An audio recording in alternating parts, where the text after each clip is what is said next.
my feel-good breakfast show.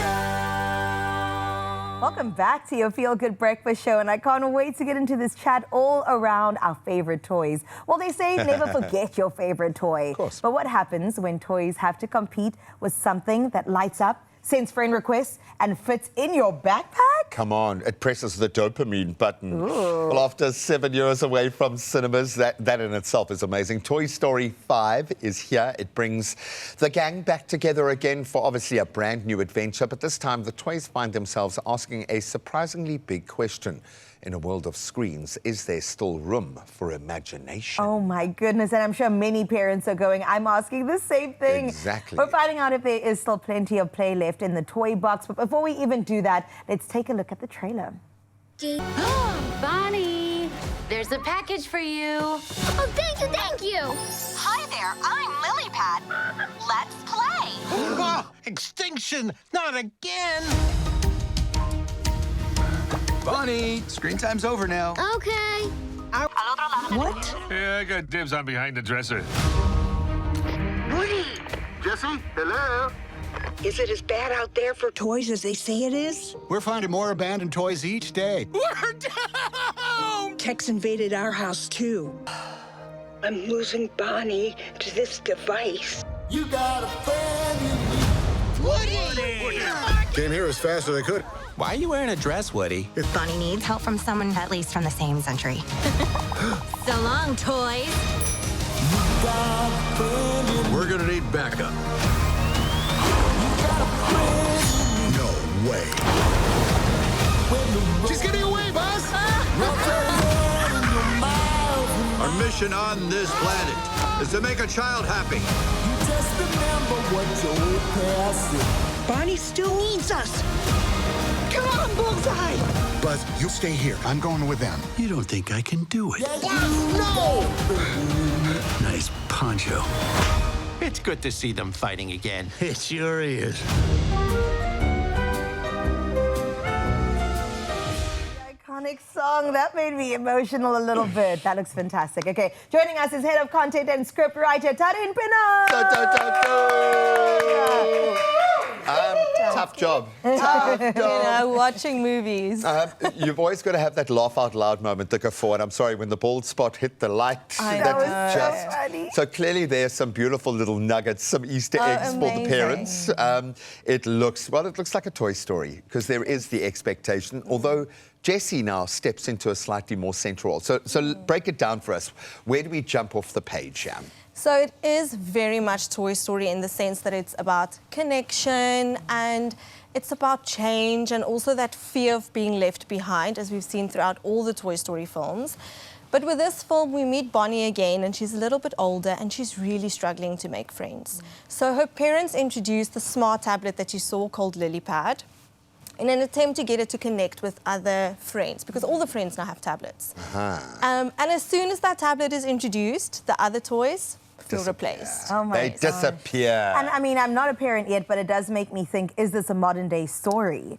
I've Absolutely. seen iPad kids, my goodness, they can't even see the world around them at all. Never mind the other toys that they neglect. Absolutely, and I think in this case, what makes it what makes the film so great is that it asks a good character. Nice. So it really asks the question of, you know, we constantly in Toy Story, we always see the kids kind of naturally changing as they get older, but here we're asking, is childhood changing? And it's really valuable. And you've already framed the conversation beautifully, because we have to think of it along the lines of what is my responsibility in this exchange, because it becomes, I always talk about the action vacuum, but it's easy to fill that with blame. And then we think we're doing something about small screens, but we're not thinking about the underlying element of.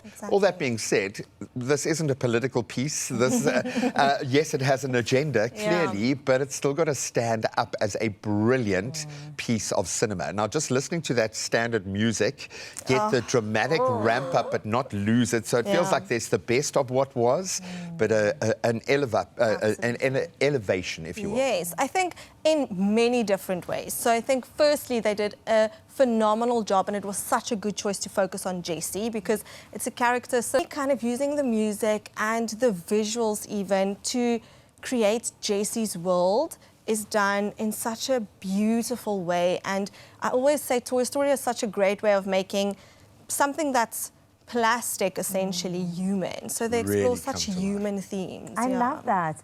So I've got a little bit of beef with sequels because usually they're not very good. And now we're 5 movies deep. So does this hold up to the original Toy Story that we know and love? I think it does. I think for me, so I agree with you, and I'm a huge Toy Story fan, and I kind of lost interest. The 3rd movie, I felt like, oh, maybe we should have stopped now.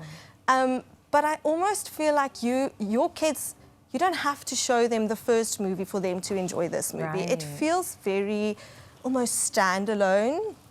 Because it explores Jesse's world, because it explores technology, and this is not something they could have explored in previous films. So it's a whole different conversation. So much has changed now. Exactly. So much has changed.